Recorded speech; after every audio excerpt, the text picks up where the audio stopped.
విశాఖపట్టణానికి సంబంధించి ఒక యువతి పోస్ట్ చేసిన వీడియో సీరియస్లీ కళ్ళు తడారేలా చేసింది. ఆ వీడియో ఫుల్ వైరల్ అవుతూ ఉంది నెట్టింట కూడా. అంటే సమాజంలో ఏం మత్తో మనం మళ్ళీ ఇంకా ఏదైనా స్పెసిఫిక్గా ఈ మత్తు అన్నాము అంటే పాలకులకు ఎక్కడ లేని కోపం వస్తుంది. ఏం మత్తో తెలియదు. జనాల్లో ఒక శాడిజం, సైకోయిజం పెరిగిపోతూ ఉంది.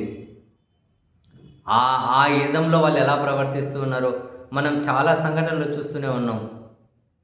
అంటే ఈరోజు ఆ యువతి తన వీడియోలో చెప్పిన సంఘటన కూడా, తనంతకు తాను రోడ్డు మీద వెళ్తూ ఉంటే వెచ్చి పట్టిక పలామని కొట్టి ఆ యువతిని బూతులు తిట్టి అంత జరుగుతూ ఉన్న పక్కన కనీసం ఒక్క మనిషి కూడా స్పందించలేదు అని అంటే జస్ట్ ఇమాజిన్. ఆ యువతి మాటల్లోనే వినండి పాపం. Hi everyone. నార్మల్గా అమ్మాయిలకి ఏమైనా అవుతే నేను కొంచెం ఎక్కువగా రియాక్ట్ అవుతుంటాను, ఫెమినిజం అనో ఉమెనిజం అనో ఏదో ఒకటి. బట్ ఇవాళ నాకే అవుతుందని చెప్పి నేను ఎప్పుడు ఎక్స్పెక్ట్ చేయలేదు. అసలు నేనేం చేయలేదు కూడా. I'm just walking from Jagadamba junction to my office, PSC. It's located in Jagadamba junction. వస్తుంటే అక్కడ రాజాసాబ్ పోస్టర్ ఉందన్నమాట జగదాంబ థియేటర్ దగ్గర.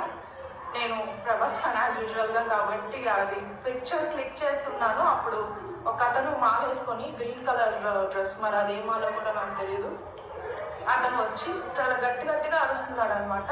నేనేమనుకున్నాను, అక్కడ ఆటో వాళ్ళు ఎవరో ఉండుంటారు, వాళ్ళ మీద అరుస్తున్నాడేమో అనుకుని నేను పెద్ద పట్టించుకోలేదు. ఓకే, నా పని అయిపోయింది. నేను రోడ్ క్రాస్ చేసుకొని అటు చర్చ్ వైపు నడుచుకుంటూ వెళ్తున్నాను. అతను సడన్గా వచ్చి వెనక నుంచి ఇక్కడ చాలా గట్టిగా స్లాప్ చేసేసి బూతులు, అసలు అలాంటి బూతుల్ని మనం వినుండం కూడా, అలాంటి బూతులు తిట్టేసి నన్ను, నా స్పెక్స్ అక్కడ పడిపోయి విరిగిపోయాయి. ఇది నేను సెట్ చేశాను ఇలాగా. అక్కడ చాలా గట్టి కొట్టాడు అనమాట. ఫేస్ అంతా చాలా రెడ్ అయిపోయింది. అది నేను అసలు ఎక్స్పెక్ట్ చేయలేదు అంత దారుణంగా. నాకు రీజన్ కూడా తెలియట్లేదు అతను నన్ను ఎందుకు కొట్టాడు ఏంటి అని. కొట్టి బూతులు తిట్టి ఆయన వెళ్ళిపోయాడు. కానీ అక్కడ ఉన్న వాళ్ళు, జగదాంబ జంక్షన్ ఎలా ఉంటుందో మీకు తెలుసు, అండ్ ఇది సంక్రాంతి సీజన్, షాపింగ్ జనాలు ఫుల్ ఉన్నారు. ఒక్కరు కూడా రియాక్ట్ అవ్వలేదు, నాట్ ఈవెన్ 1%. అక్కడ అందరూ అదేదో సినిమా చూస్తున్నట్టు చూసి, ఇంకొక పెద్ద మనిషి వచ్చేమో మీకు తెలిసిన వాళ్ళు కాదా, మీ హస్బెండ్ కాదా అంటున్నారు. నేను ఇక్కడ మీకు అతని ఫోటో చూపిస్తాను. అతను నాకు రిలేటెడ్ లాగా అనిపిస్తున్నాడా అనేది నాకు అసలు అర్థం కాలేదు. I was clueless. అసలు ఏం చేయాలి, ఎవరికి చెప్పాలి, ఏం మాట్లాడాలి నాకు అసలు ఏం అర్థం కాలేదు. I call my people at my office, they came and took me. ఆ తర్వాత మేము పోలీస్ స్టేషన్కి వెళ్ళాము. కాల్ చేస్తాను, ఇక్కడ దిశ పోలీస్ స్టేషన్కి కాల్ చేస్తే అతను వచ్చారు. P Srinivas responded very well. అతను వెళ్ళి చెక్ చేశారు కూడా అక్కడ ఎవరైనా దొరుకుతారో. వాడు దొరకడు, ఎందుకంటే అక్కడ ఆటో స్టాండ్లో కొంతమందిని అడిగితే అతనేమో పిచ్చోడు, లేదంటే శ్మశానంలో ఉంటాడు, వాటెవర్, అతను ఏదైనా కొన్నాయి.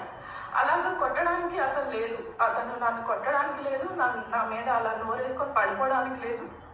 ఎవడో రోడ్డు మీద పోయాడు. ఇప్పుడు పొరపాటున అక్కడ తన ఏదో కత్తో ఏదో పట్టుకొని వచ్చి నన్ను పొడి చేసినా కూడా జనాలు అలానే ఉండిపోతారా? మీ ఇంట్లో వాళ్ళకైతే ఇలానే వదిలేస్తారా?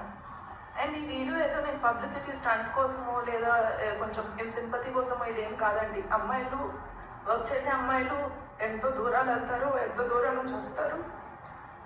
We don't have people with us, we have to travel alone. అమ్మాయిలు వాళ్ళ కోసం మీరు ఏం చేయొద్దు, జస్ట్ టేక్ స్టాండ్.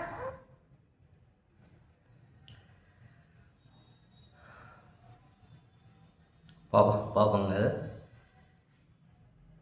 ఎవడు పట్టించుకోవడమ్మా.